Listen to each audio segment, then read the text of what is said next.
सो good evening dear students. तो आज हम अपना नेक्स्ट टॉपिक जो है वो स्टार्ट करेंगे, जो कि आपकी एनसीईआरटी में दिया है, डबल सर्कुलेशन। ओके, इसको स्टार्ट करने से पहले मैं आपको कुछ इम्पॉर्टेंट चीज़ बताना चाहूँगा। जितने भी ये मेरे वीडियो लेक्चर्स हैं, ये आपको सिर्फ उतना नॉलेज देने के लिए है जितना आपको रिक्वायर्ड है नीट पर्पज़ से। ओके, इसके अलावा जो एक्स्ट्रा नॉलेज है वो आप जब आप एमबीबीएस में सेलेक्ट हो जाएंगे तो एमबीबीएस में आप यहाँ पे जब इनको पढ़ोगे, है ना, तो वो आपने सेल्फ लर्निंग करनी है। उसके बाद ये जस्ट आपको एक कंसेप्ट बनाने के लिए है कि चीज़ें क्या हैं। ओके, तो आपने सिर्फ फोकस करना है कंसेप्ट पे कि कंसेप्ट क्या है। Okay, so let's start with our topic, that is the double circulation. तो बच्चों, इसमें दो चीज़ें हैं, एक डबल है, दूसरा सर्कुलेशन। ओके, डबल का मतलब क्या हो गया, दो चीज़ें। ओके, और दूसरा क्या है, सर्कुलेशन। सर्कुलेशन का मतलब मैंने बताया था आपको, है ना। तो इसका मतलब क्या हुआ कि कोई ऐसी चीज़ है जो दो रास्तों से आ रही है। ओके, ठीक है, तो इसको हम क्या कहेंगे, डबल सर्कुलेशन। यानी कि अगर ये मान लो एक टैंक है जिसमें हमने पानी स्टोर करना है, तो एक जगह से इसमें साफ पानी आ रहा है और दूसरे से इसमें गंदा पानी आ रहा है, पर दोनों यहाँ पे क्या कर रहे हैं, मिल रहे हैं। ओके, तो इसी टाइप का हमारा डबल सर्कुलेशन है। तो डबल सर्कुलेशन में हमने क्या करना है, तो डबल सर्कुलेशन में जो हार्ट है, मान लो ये आपका हार्ट है। ओके, अब हार्ट में 4 चैम्बर्स थे, एक चैम्बर, दूसरा चैम्बर हो गया, these are the ventricles. Okay, ठीक है। अब यहाँ पे जो डबल सर्कुलेशन, इसका मतलब क्या है, देखो, जो हार्ट है उसके इस चैम्बर में सबसे पहले ब्लड आया, जो मैंने बताया था आपको, किसके थ्रू, सुपीरियर वीना केवा और इंफीरियर वीना केवा के थ्रू। ओके, उसके बाद यही ब्लड जो है यहाँ पर गया राइट वेंट्रिकल में, और राइट वेंट्रिकल से ये ब्लड कहाँ चला गया, आपके लंग्स में। ओके, लंग्स में जाने के बाद अब ये जो ब्लड है ये यहाँ से आया और कहाँ, लेफ्ट एट्रियम में, और लेफ्ट एट्रियम से लेफ्ट वेंट्रिकल में, और वहाँ से पूरी बॉडी को मप हो गया, है ना। तो अब डबल सर्कुलेशन इसको क्यों कहते हैं, क्योंकि यहाँ पे देखो कि दो कंपार्टमेंट्स हैं। अगर मैं इसको ऐसे डिवाइड करूं तो ये आपका राइट कंपार्टमेंट हो गया, ये आपका लेफ्ट कंपार्टमेंट हो गया। ओके, इस राइट कंपार्टमेंट में जो ब्लड आ रहा है वो कौन सा ब्लड है, डीऑक्सीजनेटेड ब्लड। ओके, यहां पे जो ब्लड आ रहा है वो कैसा ब्लड है, डीऑक्सीजनेटेड ब्लड। ओके, पर लंग में जब ये ब्लड जाएगा तो यहां पे इसकी क्या हो जाएगी, ऑक्सीजनेशन। ओके, यहाँ पे जो ब्लड है उसमें से जो कार्बन डाइऑक्साइड थी वो कहाँ चली जाएगी, लंग्स को, है ना, और लंग्स जो है उसको कार्बन डाइऑक्साइड को रेस्पिरेशन के थ्रू ब्रीथ आउट कर लेंगे। ठीक है, तो यहाँ पे जो ब्लड आया, अब ये जो ब्लड है ये आपका कौन सा ब्लड है, ऑक्सीजनेटेड। ओके, तो ऑक्सीजनेटेड ब्लड जो है आपका कहाँ पे आया, left side of the heart में। अब यहाँ पे देखो आप, ये जो कंपार्टमेंट है इस कंपार्टमेंट में ब्लड आ रहा है कौन सा, डीऑक्सीजनेटेड। ओके, पर जो दूसरा कंपार्टमेंट है वहां पे कौन सा ब्लड आ रहा है, ऑक्सीजनेटेड। तो यानी कि एक ही, ठीक है, एक ही हार्ट के अंदर दो बार ब्लड आ रहा है, और वो भी कैसा, अलग अलग। ठीक है, इसीलिए इसको हम कहते हैं डबल सर्कुलेशन। यानी कि जहां पे हार्ट के पास ब्लड जो है वो दो बार आए, और दोनों जो ब्लड हैं वो कैसे हैं, अलग अलग हैं। ठीक है, तो ये जो है हमारे पास क्या है, डबल सर्कुलेशन। ओके, तो ये जो करेक्टर होता है, किसका करेक्टर होता है बच्चों, मैमल्स का। जब आप एनिमल किंगडम पढ़ोगे तो उसमें जो जो 4 चैम्बर्स हैं वो किस में हैं, मैमल्स में हैं और रेप्टाइल्स में हैं। ओके, तो ये था हमारा डबल सर्कुलेशन। अब इसमें इम्पॉर्टेंट चीज़ है जो एनसीईआरटी में आपको मेंशन्ड है, इसमें हमको वेसल्स के बारे में थोड़ा बहुत बताया है। तो बच्चों जो वेसल्स हैं तो इसको हम थोड़ा सा फ्लो चार्ट में पढ़ेंगे कि नॉर्मल इसमें क्या होता है। देखो जैसे मान लो ये अगर आपका हार्ट है, okay, this is your heart. अब यहां से जो ब्लड है वो कहां जाना है, मान लो किडनी में, ओके। ये जो हार्ट है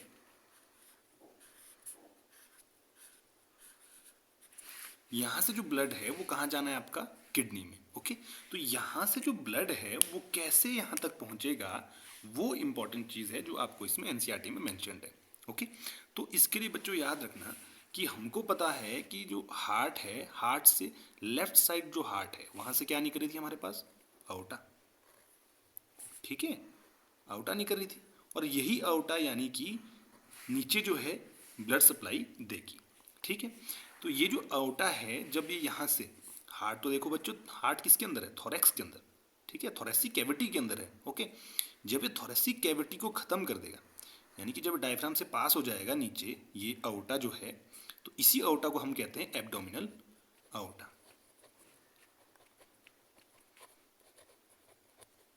ओके। अब यहां तक पहुंचते पहुंचते तो ये जो है बच्चों डिवाइड करती है, ओके।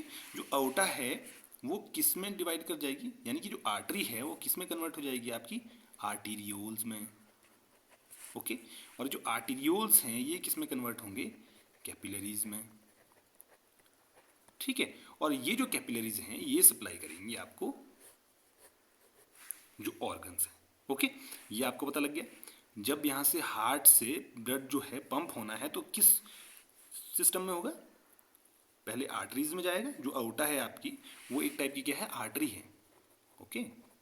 तो आर्टरी से किस में, आर्टीरियोल्स में, ओके। और आर्टीरियोल से किस में, कैपिलरीज में। और ये कैपिलरीज जो हैं किसको देंगे, आपके टिश्यूज को, ओके। अब बच्चों यहाँ पे जब टिश्यू में ये ब्लड पहुंच गया, ठीक है, तो मान लो ये है टिश्यू, कोई हम टिश्यू लेते हैं, ठीक है। तो यहाँ पे जो है ये ब्लड वेसल आ गई, क्या आ गई, कैपिलरी, ठीक है। तो कैपिलरी में क्या होगा, एक्सचेंज होगा, ओके। तो कैपिलरी में एक्सचेंज क्या क्या होगा बच्चों, इस ब्लड में क्या है, ऑक्सीजनेटेड ब्लड है ना ये, तो ऑक्सीजनेटेड ब्लड में ऑक्सीजन है, तो ऑक्सीजन जो है टिश्यू ले लेगा, ठीक है। अब टिश्यू अगर ऑक्सीजन ले रहा है तो बदले में क्या देगा, कार्बन डाइऑक्साइड, ओके, कोई डाउट, नो डाउट, ठीक है। इसके अलावा हमको टिश्यू को क्या चाहिए, न्यूट्रिएंट्स जो इसको जिंदा रख सके, ओके। तो ये न्यूट्रिएंट्स क्या है यहां से ले लेगा, ओके। और बदले में अब बच्चों आप जैसे खाना खाते हो तो खाना खाने के बाद क्या है, स्टूल पास करते हो, अगले दिन यूरिन पास करते हो, तो ये क्या है, वेस्ट मटेरियल, ठीक है। तो हर एक टिश्यू में ऐसे क्या बनते हैं, वेस्ट मटेरियल बनते हैं, ठीक है, जो कि अगर इसके अंदर रहे तो इसको क्या करेंगे, हार्म करेंगे, ठीक है। तो इस हार्मफुल सब्सटेंस को भी ये क्या करेंगे, इसको दे देंगे, ओके। तो यहाँ पे एक्सचेंज किसका हुआ, ऑक्सीजन टिश्यू में आ गई, उसके बदले में कार्बन डाइऑक्साइड इसने ब्लड वेसल में छोड़ दी, ठीक है। इसके अलावा इसमें जो न्यूट्रिएंट्स थे, इंपॉर्टेंट जो न्यूट्रिएंट्स थे वो इसने यहाँ से ले लिए ताकि ये जिंदा रह सके, ठीक है। और जो वेस्ट मटेरियल था, जो हार्मफुल सब्सटेंसेस इसके अंदर बन रहे थे, उसको इसने किस में डाल दिया, वेसल में, ताकि ये जिंदा रह सके, ओके। तो ये आपको पता लग गया यहाँ पे, ठीक है। अब उसके बाद क्या है, अब इस टिश्यू से जो ब्लड है वो कहाँ जाना है, वापस ड्रेन होना है। तो वापस ड्रेन होके कहाँ जाता था, राइट एट्रियम में, ओके। तो राइट एट्रियम में कौन लाता था इसको, वीना केवास, ठीक है। तो ये कैसे होगा, जस्ट इसका अपोजिट, यहाँ से जब ये वापस जाएगा तो सबसे पहले यहाँ पे जो कैपिलरी से ब्लड लेगा वो क्या होंगे, विन्यूल्स, ओके। जो विन्यूल्स हैं, विन्यूल से किस में जाएगा, वेन्स में, ओके। और जो वेन्स हैं वो कौन सी हैं जो इसको ब्लड देंगी, right side of the heart में, वो आपको पता है क्या है वो, सुपीरियर वीना केवा एंड इंफीरियर वीना केवा, ओके। तो ये एक आपका सिस्टमेटिक डायग्राम हो गया, ठीक है। तो इसमें क्या, हार्ट से जब ब्लड पंप हुआ तो किस में गया, आर्टरीज में, आर्टरीज जो है आगे किस में कन्वर्ट होगी, आर्टेरियोल्स में। आर्टेरियोल से आगे क्या बन गई, कैपिलरीज। कैपिलरीज जो हैं टिश्यू के पास क्या करती हैं, एक्सचेंज करती हैं, क्योंकि इनके पास टाइम होता है एक्सचेंज करने का, ठीक है। तो क्या क्या एक्सचेंज हो गया, ऑक्सीजन टिश्यू ने ले ली, कार्बन डाइऑक्साइड इसने ब्लड वेसल में डाल दी, ठीक है, न्यूट्रिएंट्स ब्लड वेसल्स इसने ले लिए, ठीक है, और जो टॉक्सिक सब्सटेंस थे वो इसने किस में डाल दिए, ब्लड वेसल में, ओके। अब ये जो ब्लड है आगे कंटिन्यू हो गया किसमें, विन्यूल्स में, विन्यूल से वीन में, और ये साथ में कहाँ पहुंच गया, right side of the heart में, ओके। तो ये है drainage, this is known as the drainage, इसको हम क्या कहते हैं, ड्रेनेज सिस्टम, ठीक है, ओके।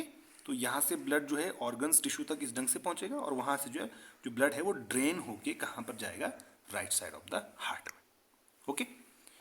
अब हम जो है इनमें डिफरेंसेस पढ़ेंगे कि जो आर्टरी है और जो वीन्स है इनमें डिफरेंस क्या है, ओके। क्योंकि हम अभी बात कर रहे हैं कि यहाँ से आर्टरी ला रही है, ये वापस जो है वीन ले जा रहे हैं, तो हमको ये सीखना इंपॉर्टेंट है कि what is the difference between artery and a vein, okay. तो हम ये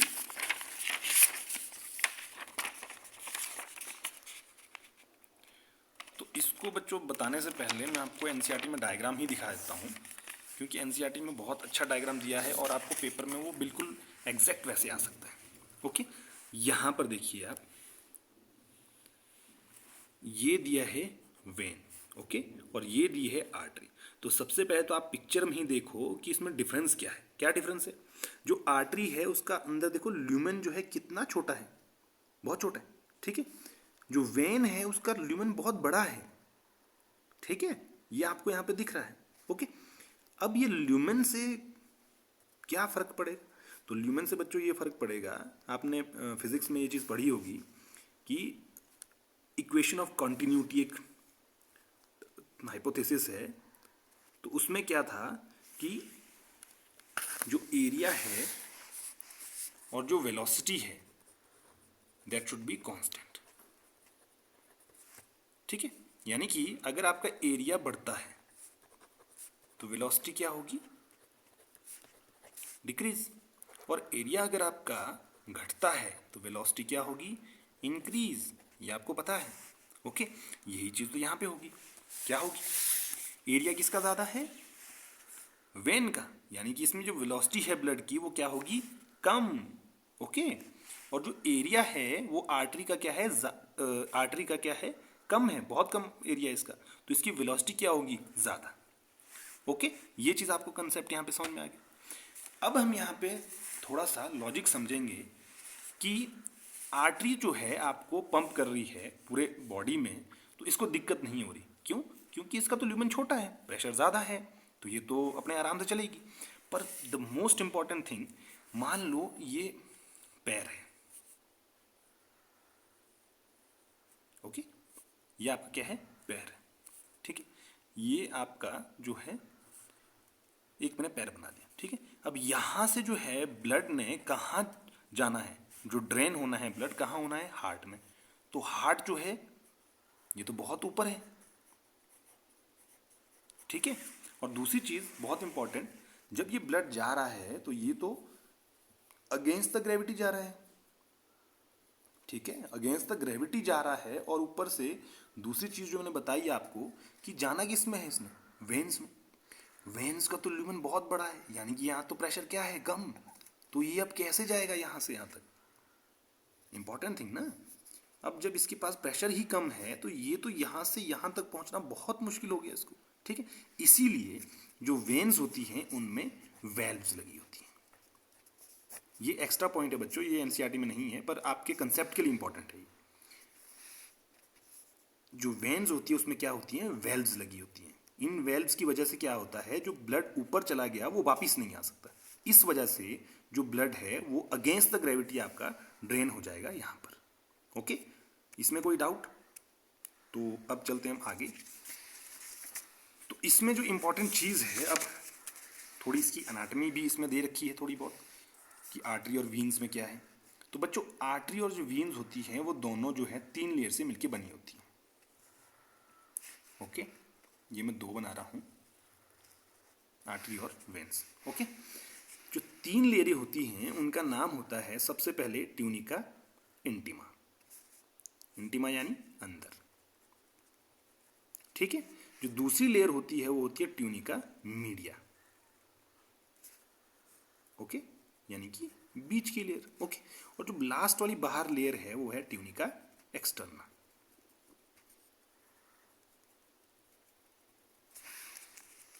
ठीक है, तो 3 लेयर्स हैं, ट्यूनिका एक्सटर्ना, ट्यूनिका मीडिया और ट्यूनिका इंटीमा, ओके।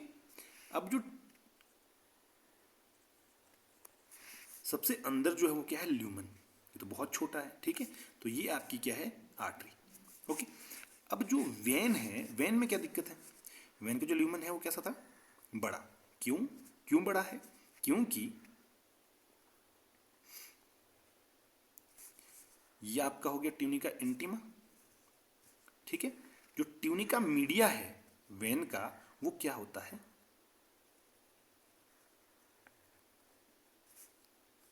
ये थिकनेस है ट्यूनिका मीडिया की, ये वेन में कम होती है, इस वजह से जो ल्यूमेन है वो क्या हो जाएगा, बड़ा हो जाएगा, ओके।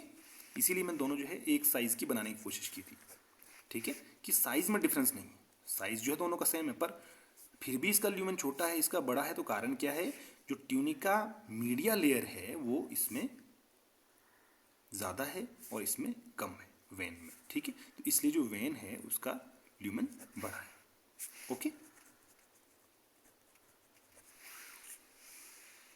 सो इसके बाद हम जो है इसके थोड़े से लेयरिंग का थोड़ा इसका डिटेल पढ़ेंगे जितना रिक्वायर्ड है इसमें। तो बच्चों जो सबसे अंदर लेयर है वो क्या है आपकी, ब्लड वेसल की ट्यूनिका इंटीमा। तो ट्यूनिका इंटीमा जो है ये आपकी मान लो ट्यूनिका इंटीमा है, ये ब्लड वेसल है, ओके। तो ट्यूनिका जो इंटीमा है उसमें जो लेयर्स होती है वो क्या होती है, एपिथेलियम, ओके। और जो लेयर होती है बच्चों ये क्या होती है, स्क्वेमस एपिथेलियम।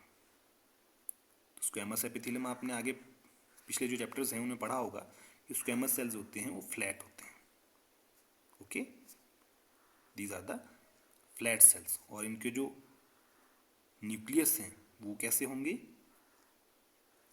बेस की तरफ, ठीक है। तो ये आपकी जो लेयर है ये क्या है, ट्यूनिका इंटीमा।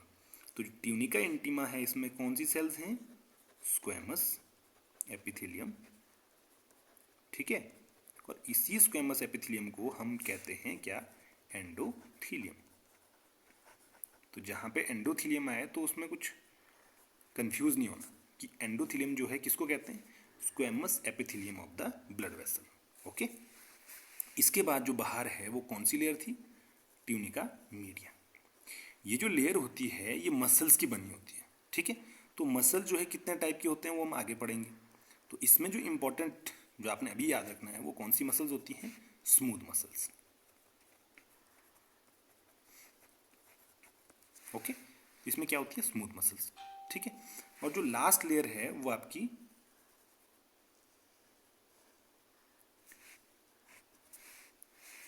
जो लास्ट लेयर है आपकी वो किसकी बनी होती है, कनेक्टिव टिश्यूज की, ओके। तो इतना ही पार्ट जो है इसमें आपको एनसीईआरटी में कवर हो रखा है।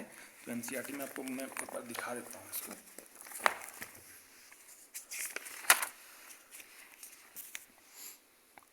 ये जो है यहाँ पे ये इंपॉर्टेंट चीज़ है डबल सर्कुलेशन में, ये आपने लाइन टू लाइन पढ़ना है, ओके। इसमें जो इंपॉर्टेंट चीज़ है ये आपको सर्कुलेशन जो मैंने बताया, ठीक है, ये मैं पिछले उसमें बता दिया था। इसके अलावा इसमें एक इम्पॉर्टेंट चीज़ है जो ये वाली टर्म है, एक्सक्लूसिवली, है ना। इसको मैं समझाता हूँ आपको कि ये एक्सक्लूसिव टर्म क्या दी है इसमें। इसमें एक इम्पॉर्टेंट कंसेप्ट दिया है, देखो बच्चों, ये जो हार्ट है,